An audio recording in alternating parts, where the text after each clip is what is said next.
waxaan qodobka labaad ka dhigaynaa insha Allah tacaala qodobka waad wuxuu ahaa dhalinyarada maxay la guursanaayihiin jawaab fiican waa laga bixin filaya saxiix allah xukaasha oo khabiir fi qadaaya ziwaaj ah arrimaha guurka khabiir ku ah baa su-aashii aan soo gudbisay jawaab fiican ka dhiibay haddana insha Allah tacaala kulley ma'adkii khabiir xagga dhaqaalaha ah laakiin kulley insha Allah tacaala amanu gudbinaynaa masiiba looga jawaabi doona baarak allah fiikum waxaana marka in mikrofoonka aan dhalinyarada siino oo arrinta labaad ee miiska inoo saaran aynu ka jawaab arrintaasi waxa weeye dhalinyarada maxay fuqara u yihiin wax la-aan maxaa loo yihi maa la shaqaysto maxaase loo shaqaysan lahay ma in la shaqaysan waayaa keenaysa mise faqriga meel kale uu naga haystaa dhalinyaroy waxaan jeclahay in aad min kulli qalbikum yani qalbigiina oo buuxa aad arrinta oga jawaabtaan marka hore waxaan ka hadlaynaa war maxaa wax la-aanta keenay la-anna wax la-aantii waxay gashay kolka hore waxaa la dhalinyarada wax la-aan baa layidhi dhibaatooyinkooda wax la-aan baa layidhi sax waan garan waxaa kaloo layidhi dhalinyaradu maxay guursan laayihin wax la-aan baa layidhi asbaabta keenaysaana marka in laga munaaqashoodo bixitaankana waxaan jeclahay in la joojiyo min fadlikum barnaamij baa la duubaya mashruucan inoo degan sida uu yahay inaynu oola soconnaa qurux badan walaalayaal aynu ixtiraamno baarak allahu fiikum mushaarakada aynu faacilo ka dhigno haddana aynu bilaabno qofka bilaabaya dhalinyarada maxaa dhalinyarada wax la-aan ka dhigay waa su-aasha koowaad kadibna maxaa malxal aynu ku xijin doona marka yaa ugu hor la siinayaa fursadda koowaad dhalinyaradu maxay dad wax la-aana ugu badan yihiin maxaa jira sooma gacanta la taagayaa qofka gacan taagay uu dhib xagga wiilasha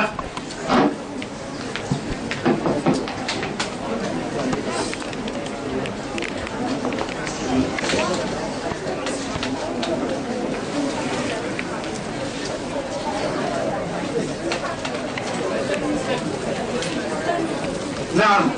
من عادي حاضر أن تنتهي الخوف عن شهر ويلك سؤال شيء لا تعلم ما هو ويانا بس كسران ما حي أن يردوا وحلقان يجي مع صوابي إن أن يردوا شكيسا أما أن نعم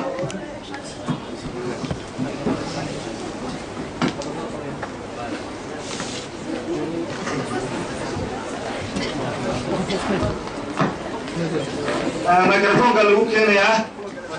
أما أنصارك عقفك بناء أكثر رأي ماذا بحث رأي ماذا سؤال شنو توصل الجواب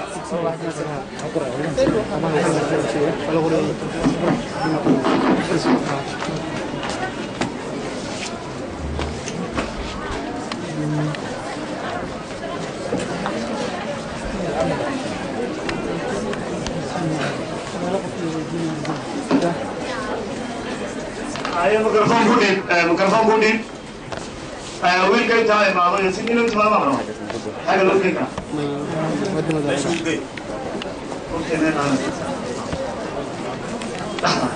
لحظة زوجتك ميكروفون قالوا قولي بيا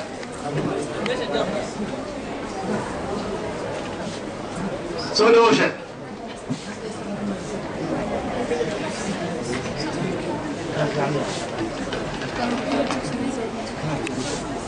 بسم الله الرحمن الرحيم. الله يبارك عبد الرشيد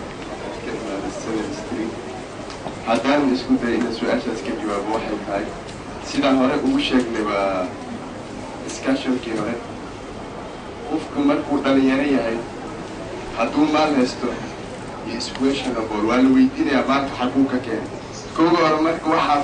وحو وفقهم فقير ويا وحويه. وعبارشان بوكجرا عنكي. وشقيسنا مستقبل سيدو هايسان لها بوكجرا. سو marka ma wanaagsana inaan la weydiiyo aniga maxaa faqir u tahay waayo hadda ay process ku jira wax sameeyay jazakallah شكرا بارك الله فيك وذل ورانته اعزنا حبيبنا process ما wanaagsan in la weydiiyo maxaa faqir u tahay جزاه الله خيرا لكن waxaan leenahay anagana adigana ma wanaagsan inaad guur ka hadasho adigoo process ku jirto farqaysa shukran qofka labaad xagga gabdhaha baa fursada siinaya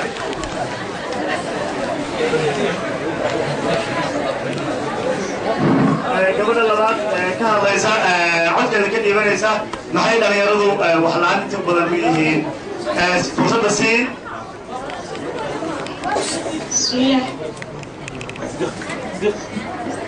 الميكروفون كان كلا قاضو وعدل قدومتان درتيس بسم الله تاكل بالله معي واحد ايوه magacayga haddaan ku bilaabo waxaa la mustaqbalka wadaada koowaad waxba shaqalaanta ilmaha ku kalifa waxa waayo 20 jir baa intuu geeska boodo talana ka boodaa marka u horeysa waxa waayo waxbay baranayaan qastoore waa inay wax bartaan u baahan yihiin marka waalidiinta ilmaha baraynin maxay shaqaysanayaan shaqada meesha way ka baxaysaa waxbarasho mana aqoonna ma lahan gaalada marka waxay ku hormareen hawaa aqoonta anagana aqoon la-aan baana haysato marka waxaan kula talnaa inay dhalinyarada wax bartaan xoogoodana isticmaalaan tugsiga iyo ay ka baxaan ayagoo qaadanayaan cayr iyo dibad maskaxdooda ku jirto inay iska saaraan maasha allah shukran gabadha mushaarakeeda aad bay qawi wahay in wax la barto waa aqoon la-aan baa kulley wax la-aan keenaysay gabadha wayada leedahay hadalka intaas kusoo gabagaboobay fariinteedana waa idin soo gaadhay shukran wiilka labaad ee fursada aan siinayo وين كلامك فرصة عصيرية نعم هي أخي مقعد الحافظة السلام عليكم ورحمة الله وبركاته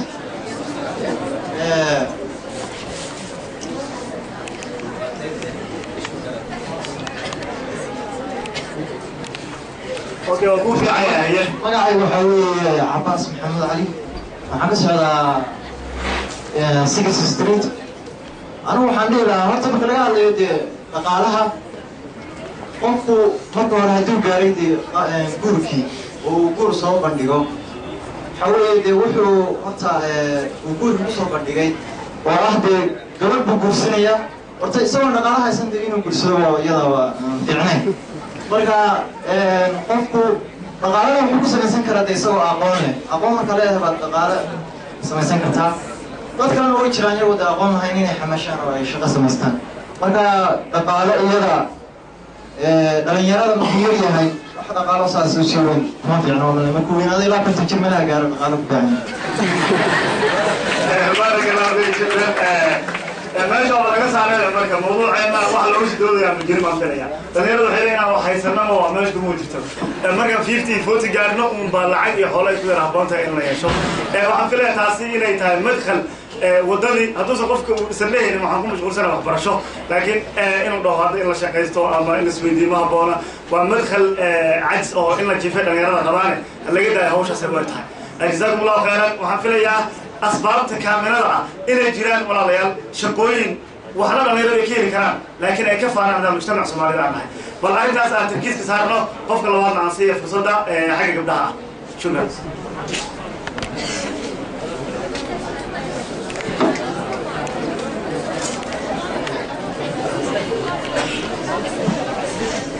بسم الله الرحمن الرحيم أي مقعد حافظة بسم الله الرحمن الرحيم magacayga waa raxmo xaafadan deegaan waa jaamacad marka ugu horeysa waxaa qalad cunugga oo 20 jir ah inuu guur ku hadliyo sababta waxa keenaysa waxbarasho ku jira waxbarashadiisa dhameysto markaas ka bacdi uu qofka weynaado uu dhaqaale yeesho waa inuu guur ku hadliyaa shukran waxaan filayaa walaalayaal waxaan saaka dhaxaldan labadii mawduuc waxaanu nidhi innaga dhalinyarada waxay dhaheen waxay la guursan lahayn wax la-aan baa si guudna waxaa la yidhi dhalinyarada dhibaatooyinka haysata waa wax la-aan mawduuca niqaashkeena waxa weeyaan dhalinyaradu maxay wax la-aan u yihiin sidaysa uga bixi karaan qadiyadda marka guurka waa oo lala connect garaynayaa waa connection way la leedahay laakiin aynu ka saarno oo keliya dhalinyaradu sidee wax u yeelan karaan maxaase wax la-aan ka dhigay weeyaan su-aasheena baarak allahu fiikum qofka saddexaad afraad ee wiilasha فرصة عصير اليوم هذا الموضوع عن كل هذا بقى عن دلوقتي هي أنا خليها يشتغلها هي أنا دي أمثلة ما هو حضر على الأداء ما هذا لو يبالك محرنا إنه يقول سواء هذه ما تبقى بس واحد ما بينه يقول سلو بس توه يقول سلو يقول كذا بالعيا لكن أنا جت على الأداء ما أكو ما رجلي ما واحد جديد ما أكو ما يكلم لي أنا أعرف الشيء إنه أو كان يصير أتكتب وخد عاد إنه يقول سلو أسمع تصقع يقول كذا بالعيا وسوى حساب من هذا بارك الله فيكم أنا اليوم عم بني أولين كور كيبا لقاها لا يعني أنا أول وعن موضوع الكوركا أنا كسر من ماشى اشتركوا الله خيرا ولو موضوع حساسي ومهم منه لكن فهذا وحلقات حوالها محلوش كمان استعان أنصية الصدع جزاك الله خيرا هاي بسم الله الرحمن الرحيم magacay waxa waaye Jamiilo Bashir isagana isku jabay waxaan dhihi karaa anigu waxyaabaha ku dhaliyay inaysan helin dhaqaale 20 jir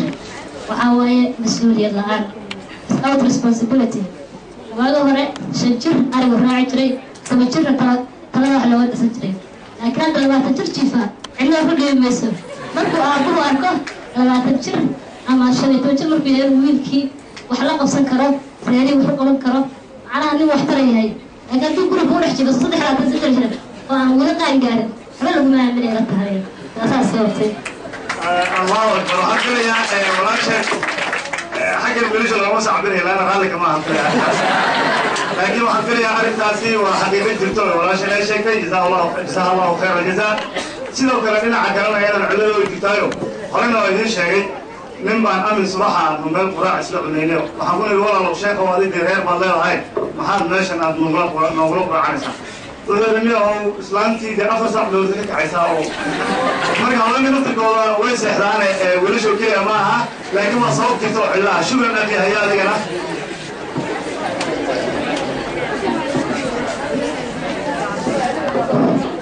بسم الله الرحمن الرحيم مقعي هو إلياس محمود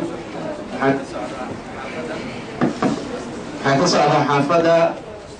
فاستري عندي discussion كان فكر كيغا كديبتو اليرادا maxay faqara u yihiin waxaan dhihi karaa dhalinyarada shaqooyin badan oo u banaan ay ka faanaan laakiin shahaadka iyo tugsiga kama faanaan waa qodobka koowaad qodob kale oo hortaagan waxaa la yidhi qofka markuu wax barto ayuu samaysan karaa dhaqaale dad badan dadka dhan ma aha dad juhala ah dad badan oo wax bartay way jiraan ayagana ilada haysato waxaa weeyaan xagee u shaqeeya qofkii wax uu bartay jaamacadda ka soo baxay dugsi sare soo dhameeyay ugu yaraan 5-6 shahaado haysta maca dalika shaqana ma hayo shaqooyinka haddaanu nahay Soomaali dawlad ma haysan oo dadkii markay wax soo bartaan shaqo siinayso waxaa jiro ganacsi waan leenahay ganacsi waxaa lagu saleeyaa qofka aqoontiisa laguma qaadanayo waxaa lagu qaadanayaa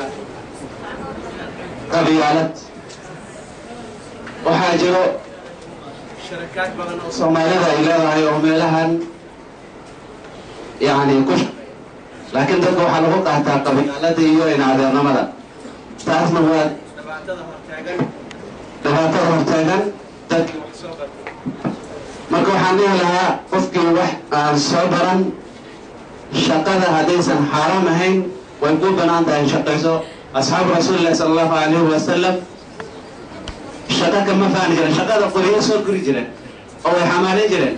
qofka wax cunana waxa ugu wanaagsan wax gacantiisa ku shaqaysa marka waa dhalinyaray shahaadka iyo tugsiga laga faanaan shaqa lagama faano وبارك الله فيك ما شاء الله ما شاء الله هذه مشاركة قوية جدا خاصة الأولى ليس إن شاء الله تعالى من يرضى أنت أنا هذا شقيني إن ويتدمو إن شقيه كينسا واشوي اللي يفعل كمتا إن كما هذا بالشو نمن كما بالشو عقب أنا كلام ألف فرق marka shaqada la faro in ka wala sameeyo waxa shaqooyinka ka faa'iido in thaqaafa la sameeyo thaqaafa ay la sameeyo hada ma laha dhalinyar qarqar weydiiyeen laakiin wali waxa la u siica shahaad ku inuu dib lahayd sida muuqata ee tugsiga in qof wax weydiisano inaysan dib lahayd haddii sharci islaamka la aado iyo haddii dhaqanka la aado labadaba waxa ceeb ah shahaad iyo tugsi ina halka aad dhigato kaba abaalashto wala aysan caadi لكن دي الثقافة ومن مجتمعنا نقول أحجلناه هذه مشكلة أخرى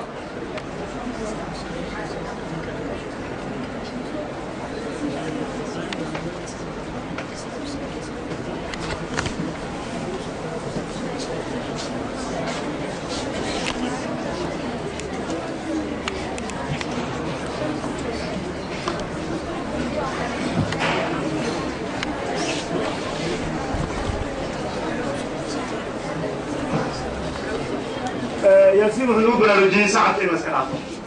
sacabka in la iska daayo oo haddii allahu akbar takbiir la dhihi karo in ay kaga fiican tahay booska in la geliyo jasaa allahu khayran waa sax dhalinyarada markay iska jigoowen waa iska cabsatumeen marka inaguna waa iskala qabsan marka baarak allah fiikum sacabka in iska dayo shukran waxaan siinayaa fursadda gabadha afaraad mise saddexaad ka qayb qaadanaysa barnaamijka oo doonaysa inay fikirka ka dhibato dhalinyaradu maxay u yihiin dad aan shaqaysanaynin oo u shaqaysan lahayn bismillah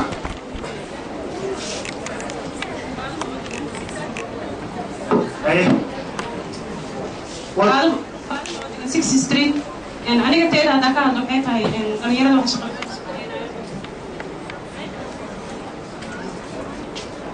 shaqalaan keena waxay tahay wiilku waxaa sameynayaa isagoo 20 jir ah quraacdiisa loo diyaarinaa canjeerada bariiskiisana loo diyaarinaa kulliisana loo diyaarinaa marka maxay tahay dharkiisana waa loo feereynaa waa loo diyaarinaa ku xisaabtamaa inay oo shaqayso mustaqbal yeelo guri kasta aan joogna xataa guri kasta u tago wax kama waaynayo uu cuno mise maxay ahayd saxaad yar xataa kama waaynayo wuxuu maxay ahayd yani wuxuu jeejabsado dhinaca صار تذكر غيرنا وحسابته مشاركة قوية جدا رمتي مجتمعنا والله هذا كينيا وحسب قال منك ما في رهن عندهم يعني إنك صار هاي لكن قفك أنا شيء سنين أكثر واحد نحارس القيمة كمان مرة إنه هو هذا ربنا على نحارس أنا قلت لك أقول وحسيان هذا ما يجي كل جتا شكرا قفك شناز بالبتاعين هذه كثير كذا نعم هاي السلام عليكم وبركاته magacaygu waa Cumar Xasan waxaan ka socdaa 4th Street haddaan fikirkayga ka dhigto waxa uu yahay waxaan haysataa awoodayagii ayaa la cadilay oo qofku waxaad arkaysaa biil baa loo soo dirayaa wuxuu ku xisaabtamayaa biilkaas ayuu ku xisaabtamayaa marka ma arkayo awooddiisii oo qofka haddaba dhibaatoon oo gaajo arag oo habeen keliya oo qotoyo ku seexan ma dareemi karayo dhibaatada ay leedahay shaqadu markay taas baan haysta dhalinyarada marka waxaan oran lahaa qof walba awooddaada ku xisaabtan ilaahay awood buu siiyey marka aan aragno oo ayaan ku xisaabtanin caayda aan qaadanayno wallahu a'lam billahi tawfiiq sallallahu alayhi baarak allah fiik wa jazakallahu kullu khayr runtii afkaar aad u qiimo badan baa soo baxaysa runtii afkaar dahar baa soo baxaysa waan ku faraxsanahay waxaa fiicnaan lahayd xillo kasta oo la sheego waxay dhinaca kale ku wataa jawaabteeda yaa wata in laga hadlo ma habboona marka hadda wiilku wuxuu yidhi caaydaasi dadka wiilku kusoo diraya lagu xisaabtami oo hala shaqaysto macnaheedu waxa weeyaan dee jawaabta la bixinaa waxa weeye un biilkaa la sugaya la iska daayo mooyaan oo qofka ha shaqaysto ha kaco baarak allahu fiikum هذه أفكار ذهبية قبلنا وقبلنا فكرة كثيرة أنت أنا سويت بجمعين برامج المختارات إن شاء الله تعالى قبلنا وقبلنا فكرة كأعلانيسا جلال بقى عند البيت هي بقى كسيدة. السلام عليكم. أنا وحني لا ده فكرة يبتو حفكم.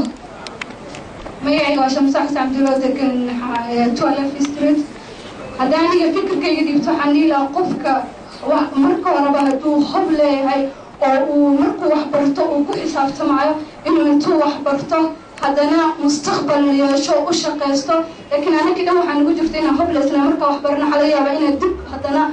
maskaxdeeni gadaal ay u noqoto oo meelaha maala yacni istaagno aan sameynin shaqo dadaal fiican ilaahay wuxuu ku dhahay dadaal waan kula garab gala laakiin haddaan wax intaa soo barano dhallinyaradayni oo aan wax barano aan ku xisaabtano inuu shaqaysan karo oo ay sugayso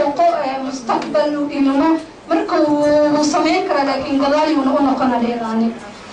بارك الله فيك شكرا وحبو درسنا يعني نسوي شغله شيء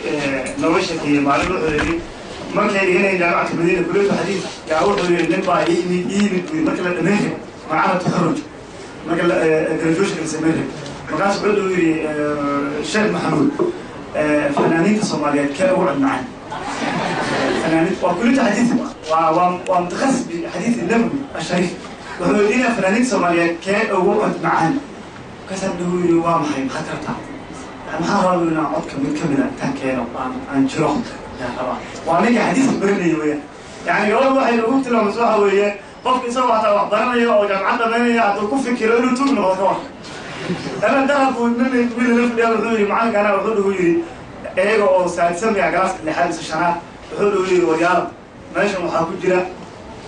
جرا ماشي دروانكي وحاكسو بحيث ولا بايلوتكي waxaa kasoo bixi doona nin ganacsaha waxaa kasoo bixi doona tuugii waxaa kasoo bixi doona ardayda ku wadaa macalin ma fiicna macalinka inuu risaalada ardayda ku dhaho laakiin wuxuu yidhi halkii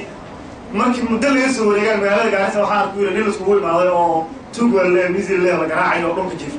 mise aan kor imaada waa mid aan naqaano su galaas ahaan jirno maalintii dhex fadhiyo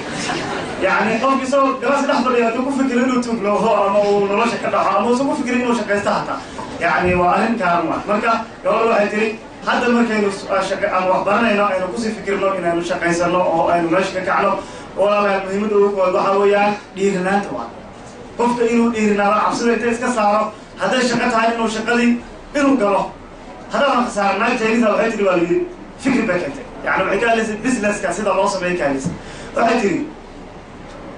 adduunka waxa uu qofka uu ku tamaniyo uu helo waxa ugu weyn bay tiri jannada aljanna paradise waxay tiri jannadaasi goor baa la galaabay tiri